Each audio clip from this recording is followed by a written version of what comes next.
नमस्कार दोस्तों, शिवार्थ स्टोरी में आपका स्वागत है। जैसा कि आप देख सकते हैं कि 4, 5, 6 तारीख को जो है संत रामपाल जी महाराज जी के सानिध्य में दिव्य धर्म यज्ञ मनाया गया 13 सतलोक आश्रम में, जहाँ पर जो है करोड़ों श्रद्धालु, करोड़ों लोग जो है पहुँचे। और उस धनाना धाम में जो है दिग्विजय चौटाला जी पहुँचे और उन्होंने क्या कहा संत रामपाल जी महाराज जी के बारे में, आइए देखते हैं। उन्होंने तो ये तक कह दिया कि आज जो आम जनमानस की जो भी समस्या है, अगर उस समस्या का समाधान नहीं हो रहा है तो वो संत रामपाल जी महाराज जी के पास अपनी समस्या को लेकर के पहुंच रहे हैं। और उन समस्याओं को देखते हुए संत रामपाल जी महाराज जी उनकी तुरंत जो है मदद कर रहे हैं।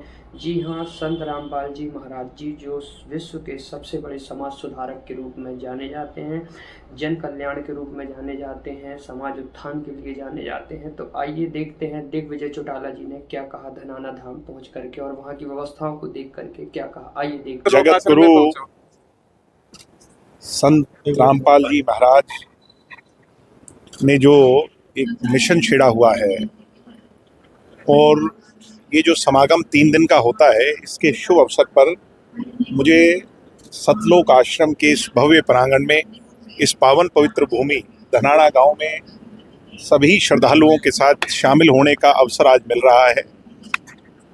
लाखों करोड़ों, बल्कि मैं कहूँगा कई करोड़ की संख्या में श्रद्धालु जो हैं वो इन 3 दिनों को साल में 6 बार बहुत गर्मजोशी से, खुशी से, तीज और त्योहार की तरह, एक पर्व की तरह मनाते हैं। ये मिशन जहाँ संत कबीर जी का जो मिशन है उसको आगे बढ़ा रहा है, उसके साथ साथ समाज आज कलयुग के अंदर उसकी जो अलग अलग अंग हैं उसमें सुधार कैसे किया जाए, सामाजिक दृष्टि से भी, धार्मिक दृष्टि से भी, राजनीतिक दृष्टि से भी, और जो लोगों की जनमानस की मुसीबतें हैं उनको देखो, परमात्मा ही दिशा देता है। और आज जहाँ कहीं जल भराव हो गया तो यहाँ के लोगों ने उसे अपनी समस्या मान लिया, कहीं कोई ऐसा व्यवस्था कायम हुई कि इलाके में कहीं कोई बीमारी हो गई तो यहाँ के लोगों ने उसे अपनी परेशानी मान लिया, गरीब लोगों की शादी करवाने का विषय है तो इन लोगों ने उसे अपनी जिम्मेवारी मान लिया। यानी ये तो मैं बहुत कम बता रहा हूँ, अगर मैं पूरे का वर्णन करने लग जाऊँ तो सुबह से शाम हो जाए। इसीलिए इस मिशन से आज करोड़ों करोड़ों लोग जुड़ रहे हैं और हम भी जुड़े हैं। मुझे तो पहली बार आने का अवसर मिला है और ये मेरा सौभाग्य मैं मानता हूँ और मुझे खुशी हुई है। मैंने यही कहा है कि अब जीवन में आगे बार बार आने का अवसर मिले और इस मुहिम से जुड़ने का मौका मिले।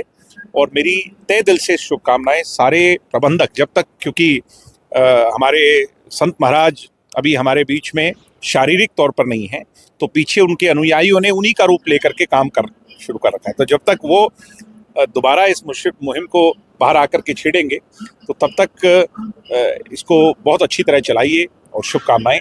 देखिए, आप आश्रम में पहुंचे हो, आपने व्यवस्थाएं देखी है, आपने प्रदर्शनी देखी है, अंदर भी आप गए हो, तो कैसा महसूस किया? बहुत, मैं कह रहा हूँ कि यहाँ आकर के जो अनुभूति हुई है, जो खुशी हुई है, उसका वर्णन करना तो कठिन है, मगर मैं यही कहूँगा कि ये बहुत अच्छा प्रयास है और इसे बहुत बड़े लेवल पर जारी रखना चाहिए। तो सर, क्या आपको लगता है कि इतने बड़े जो संत रामपाल जी कार्य कर रहे हैं तो आने वाले समय में हो सकता है कि कलयुग शक्ति को बदल जाए? निश्चित तौर पर ये जो सोच है, देखो, सोच को तब्दीली के लिए किसी महापुरुष को धरती पर जन्म लेना होता है और वो हम उस दिशा में इसको आगे होता हुआ देख रहे हैं। देखिए, अनेक इलाकों में बाढ़ का पानी आ गया था, संत रामपाल। अरे इसकी तो चर्चा पूरे हरियाणा में है, गांव-गांव में चर्चा है, सिर्फ बाढ़ के पानी की नहीं। कहीं लोगों की कोई मुसीबत है तो ये लोग उसे अपनी मान लेते हैं, तो इससे बड़ी क्या बात है। जी सर, धन्यवाद। Thank you.